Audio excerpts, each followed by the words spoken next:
It all started with the One Great, which held all matter in the universe. But then it was fractured by the greater will, and with that fracture came births and souls.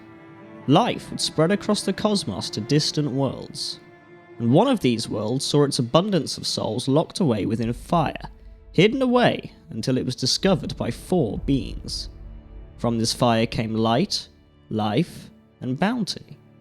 But all things must end, and after millennia of cycles, the flames did fade, and only dark remained. After the Age of Fire faded, a cycle finally broke. Dragons remained, as they always did, and they used this time to turn their greatest weakness into their greatest strength. Other beings, such as humans and giants, also managed to survive this gap between ages, though any semblance of the world that preceded it was gone. A spirit tree started to grow, which would become the object of worship for the few remaining giants. In return, the tree would bestow aspects of its divine power upon the giants, characterized by horns, tail, breath, and more. These aspects were to become the crucible, which in turn would transform their tree of birth into the Erd tree. This attracted the attention of the Greater Will, who, recognizing the potential of this new world, sent an Elden beast to lay claim to the lands, leeching off of the Erd tree as a parasite and using it to spread its golden order. And so, a whole new world began. Whilst it was always a spiritual successor to the Dark Souls series, Elden Ring was always assumed to be its own brand new world. But with the surprise announcement of Elden Ring Nightreign, it seems that the two may be within the same timeline after all. Is this possible?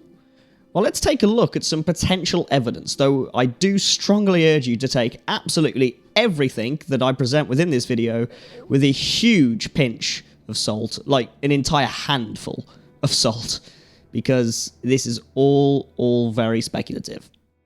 Now, most of the evidence that can potentially link the two is actually found in the black sheep of From Software titles Dark Souls 2.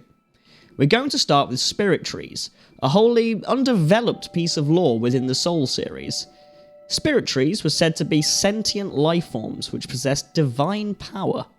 One example is a tree found deep within Shulva, which can increase your equipment's durability and repair broken items.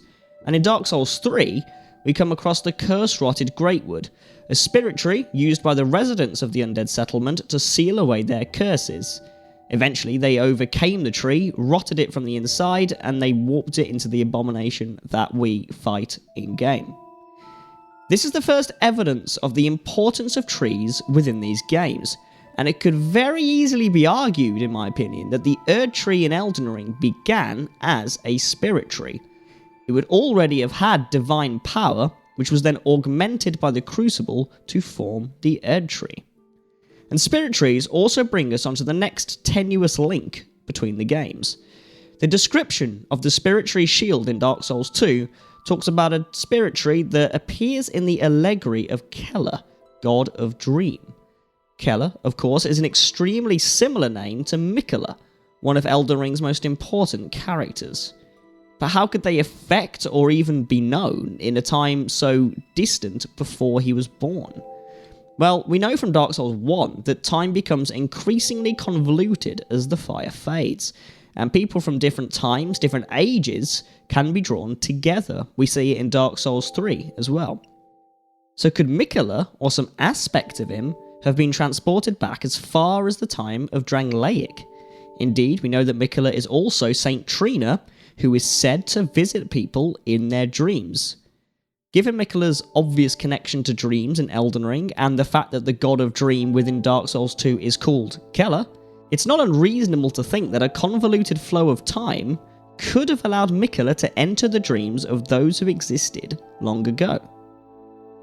Moving on, and we are still sticking with Dark Souls 2, Shadow of the Erd Tree gave us a messed up and predictably horrific origin story for the Jars, showing us their fleshy and aggressive innards before they became Jars themselves.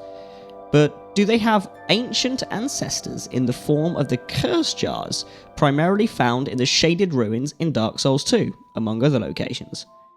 Back then, they didn't move, but simply giggled to themselves as they inflicted their deadly curse upon you. Over time, Living Jar development could have evolved to eventually become the grotesque and occasionally wonderful jars that we see in Elden Ring. And another small piece of evidence is that if you look closely at the smoke bombs used by the Vulgar militia, they are actually the Estus flasks of old.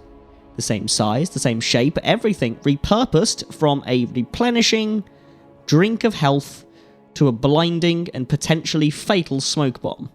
Now, that is a fall from grace. Of course, everything I've said so far, as I said earlier on, is nothing but rampant speculation, headcanons. I mean, there was another one as well. You could even potentially argue that Lord Souls became Great Runes, and that's how they evolved over time. So the runes that we use, they serve the same purpose as souls, and similarly, Lord Souls, belonging to gods and possessing great power, could have become, over time, the Great Runes, which belong to the demigods possessing great power. So you could even argue that Lord Souls became Great Runes, and runes came from souls. Who knows? But some of them are desperate reaches, like the Estus Flask one with the smoke bombs. That's honestly probably just a reused asset. That's not uncommon in From Software games. But of course at the Game Awards, we got something far more concrete. Because what are the Firekeeper and the Nameless King doing in Elden Ring? Have they been here all this time, existing through that transitional age from fire to the Golden Order? If you look closely, you'll also spot the Centipede Demon from Dark Souls 1 and the Duke's Deer Freya from Dark Souls 2. So there's a myriad of old characters here.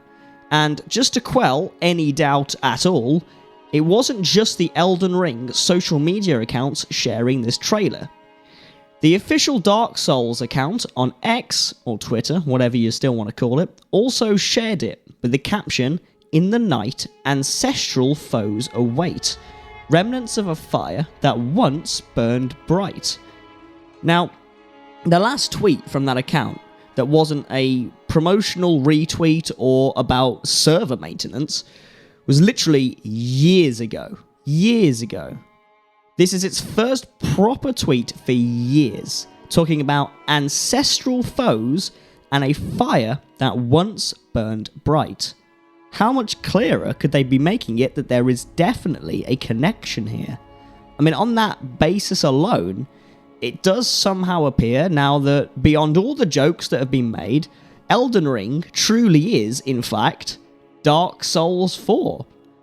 Only time will tell just how intertwined the stories are, but this is a huge revelation if it is the case. Was it planned from the start, or is it a bit of a retcon? I'm sure we'll hear more in the coming months. On a personal note, I just wanted to make it clear that I had this idea for a speculative "Is Elden Ring set post-Dark Souls" video ages ago. Like, the notes on my old phone stem from last year, 2023. Nightreign's trailer just reminded me of it, and I finally decided to get off my ass and make it. This will likely be a one-off video. I'm not Varti or any of the other lore people. I'm not Zully the Witch.